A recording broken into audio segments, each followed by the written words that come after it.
នេះមកចាញ់នេះទៅ2មួយទៅ2មិនគត់ទេតែធ្វើអីទៅមិនទៅ2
សួស្តីអ្នកទាំងអស់គ្នានៅក្នុងថ្ងៃនេះខ្ញុំមកធ្វើសម្លការីនំប៉័ងញ៉ាំហើយគ្រឿងផ្សំដែលខ្ញុំមាននេះនៅក្នុងថ្ងៃនេះខ្ញុំប្រើជាមួយសាច់មាន់ហើយនឹងឆ្អឹងជំនីជ្រូកណែឡើងអូខ្លាំងមែនតើហ្មងណាតោះឥឡូវហ្នឹងចាប់ដើមធ្វើជាមួយខ្ញុំទាំងអស់គ្នាដំបូងឡើយខ្ញុំចាប់ដើមលាងឆ្អឹងជំនីជាមួយនឹងសាច់មាន់នេះស្អាតសិនអូយណែឡើងសិតតែសាច់ហ្មងឆ្អឹងជំនីនេះណា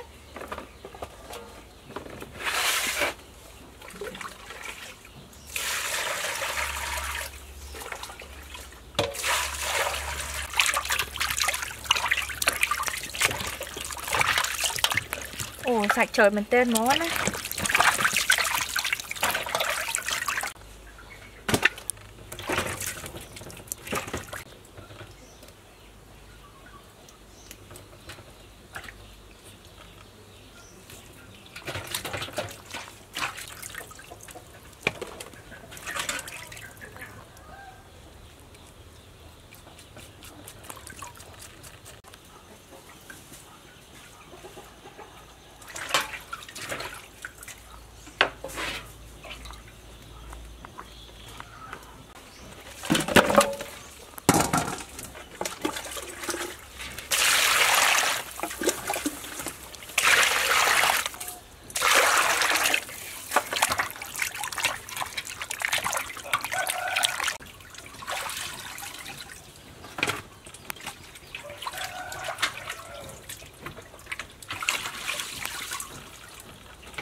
នេះឥឡូវហ្នឹងខ្ញុំចាប់ផ្ដើមកាប់មាន់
lời nó nhung cho đam chật lá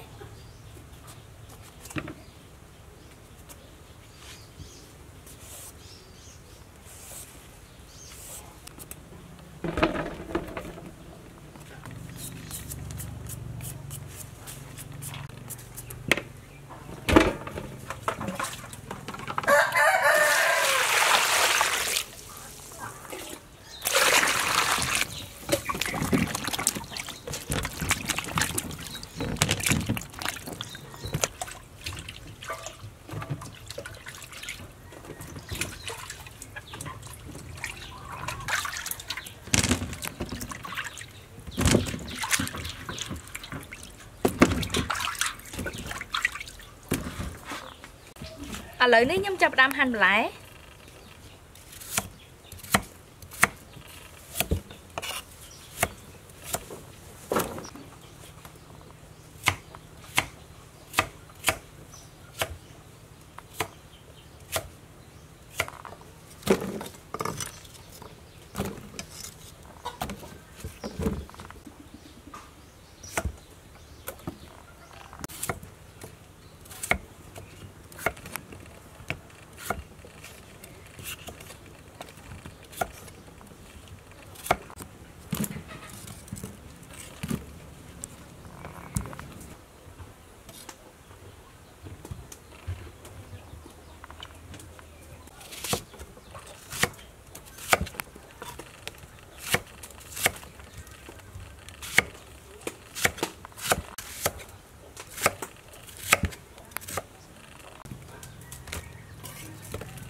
នេះតពីរៀបចំគ្រឿងរួចរាល់ហើយឥឡូវនេះខ្ញុំចាប់ផ្ដើមដាក់ចម្អិនដំបូងឡើយខ្ញុំដាក់ខ្ទិះដូងទី1នេះចូល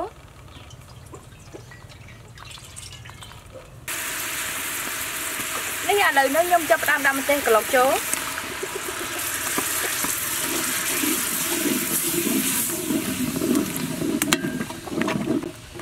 នេះបន្តមកទៀតខ្ញុំចាប់ផ្ដើមដាក់ស្ករត្នោតចូល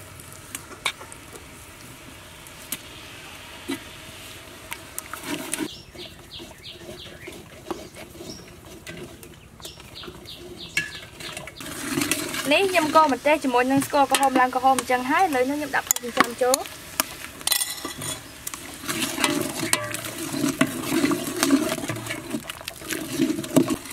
នេះឥឡូវនឹងផុសរបស់យើងធំក្លិនឈ្ងុយហើយខ្ញុំដាក់គល់ស្លឹកគ្រៃបុកនេះចូលគ្រឿងបុកបន្តមកទៀតមានលឹកក្រូចសើចជាមួយនឹងខ្ទឹមក្រហមទឹកដោះគោខាប់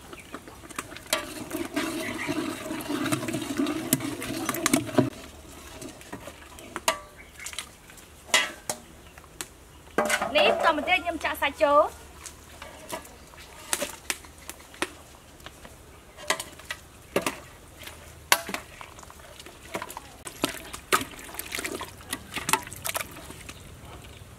ដាក់ទឹកត្រី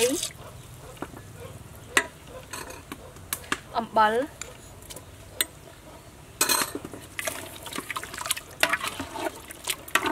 ខ្ញុំដាក់គ្រឿងការីចូលជាមួយនឹងដុំស៊ុបខ្នុរ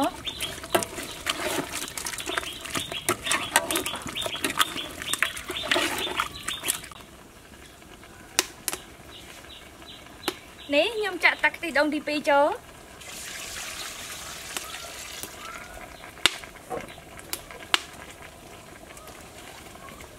បន្តមកទៀតខ្ញុំចាប់ផ្ដើមដាក់រំងាស់សាច់នេះសិន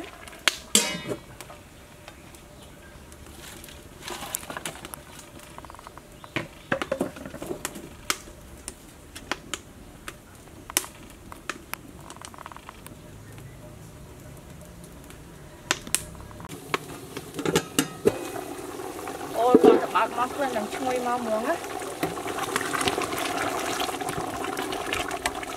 នេះដល់ពីពេលដែលខ្ញុំរំងាស់សាច់ហើយទៅឥឡូវនេះខ្ញុំចាប់ផ្ដើមដាក់បន្លែចូល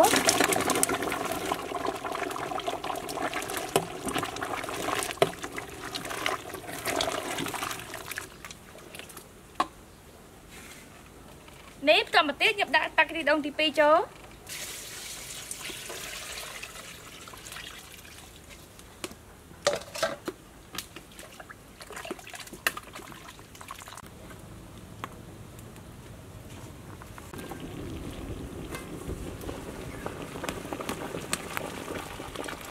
ní lời nâng lại từ lâu hơi nâng rột bao dương ban chân ối nhôm chập đạp lại drop cho môi nâng tâm bản chỗ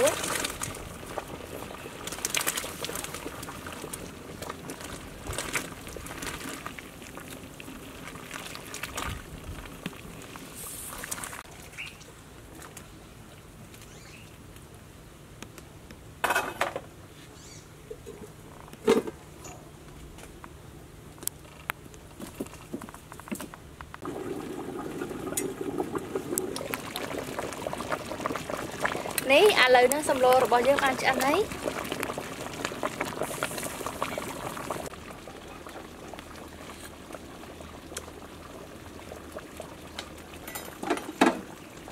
toàn một tiết nhâm chặt tạc cái thịt đông thì môi như chố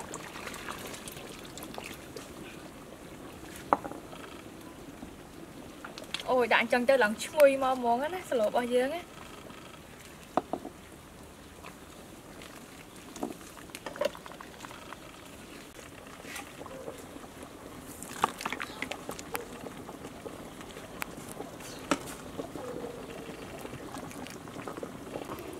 ní xâm lô kì nhầm băng rồi bao nhiêu rồi hai tờ họ lấy nấy nhâm chỉ môi nhâm tặng ở khní ôi xâm lô bao nhiêu lần ngồi lần từ nấu chanh tên món ăn ấy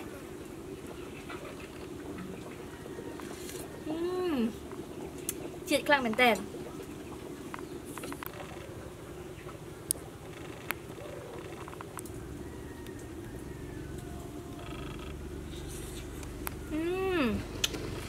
chanh khăn mình tên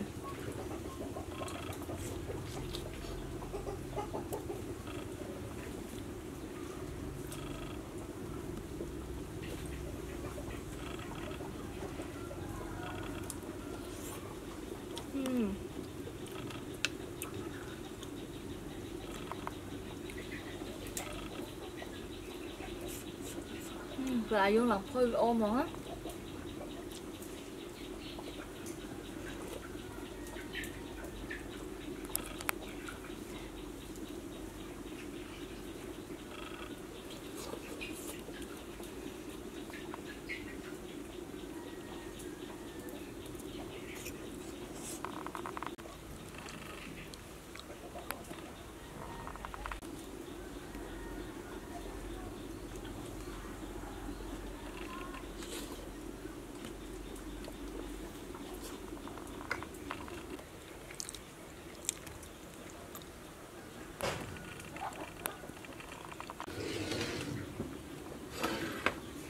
Ồ con này tặng ọc nè cho bố ca tạm đăng test video rồi kìa bye